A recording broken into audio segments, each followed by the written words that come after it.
Per Ravenna un esordio difficile, anche se nel secondo set soprattutto era emersa la voglia, che immagino continui ad esserci, di lottare ogni punto.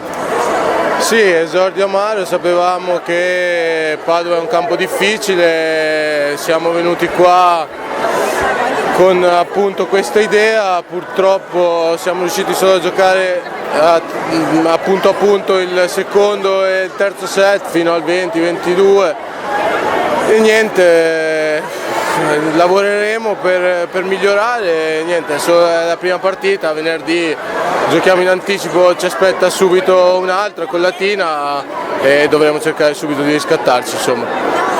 Secondo te serve più una reazione fisica o mentale? Ma penso che anche mentale, insomma, noi adesso è vero, abbiamo un 3-0 pesante, però secondo il terzo set ce lo siamo giocati e quindi adesso non dobbiamo farci prendere troppo da questa sconfitta, è una sconfitta pesante, ci servirà, però ho detto tra 4 giorni rigiochiamo con Latina e quindi cerchiamo di riprenderci quei 3 punti. Coach Soli, un esordio che si sperava meglio dal punto di vista del risultato, cosa le è piaciuto, cosa c'è da lavorare ancora? Ma come ci siamo detti con i ragazzi prima della partita, più che il rammarico sul risultato, il rammarico è sempre sulla prestazione, perché poi il risultato è figlio di quella. Non siamo riusciti a fare le cose sulle quali invece eravamo riusciti a fare discretamente nel precampionato, discorso sicuramente muri, difesa e battuta, che a questo livello è fondamentale. E una squadra come Padova, alla quale permetti di giocare con la palla vicino alla rete, con un palleggiatore di più di 2 metri, è sicuramente dopo molto complicata. A quello abbiamo aggiunto anche tantissimi errori, pur non spingendo tantissimo con la battuta.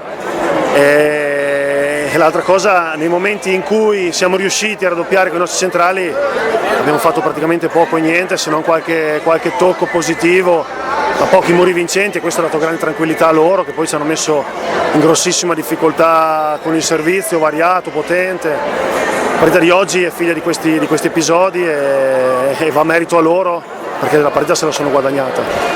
Adesso ovviamente bisogna subito pensare alla prossima sfida, se non sbaglio Latina. Qual è il tipo di lavoro che bisogna fare anzitutto come prima cosa? Ma noi continueremo a lavorare su quello sul quale abbiamo lavorato fino ad oggi, perché è una cosa sulla quale tutti insieme crediamo, per migliorare ed essere in grado di soffrire un pochettino di più, perché questi momenti tipo quello di oggi ci si ripresenteranno con Latina, ci si ripresenteranno con tutte le squadre di Superlega, perché è il campionato più bello del mondo e quindi è fatto anche dalle squadre più attrezzate che ci possono essere in giro. Sono squadre che magari non hanno grandissimi nomi alcune, ma lavorano molto bene tecnicamente e tatticamente, e questo oggi si è visto, e faccio i complimenti a Padova perché ha fatto sicuramente un bel risultato meritato. Grazie, in bocca al lupo. Crepi il lupo, grazie mille a voi.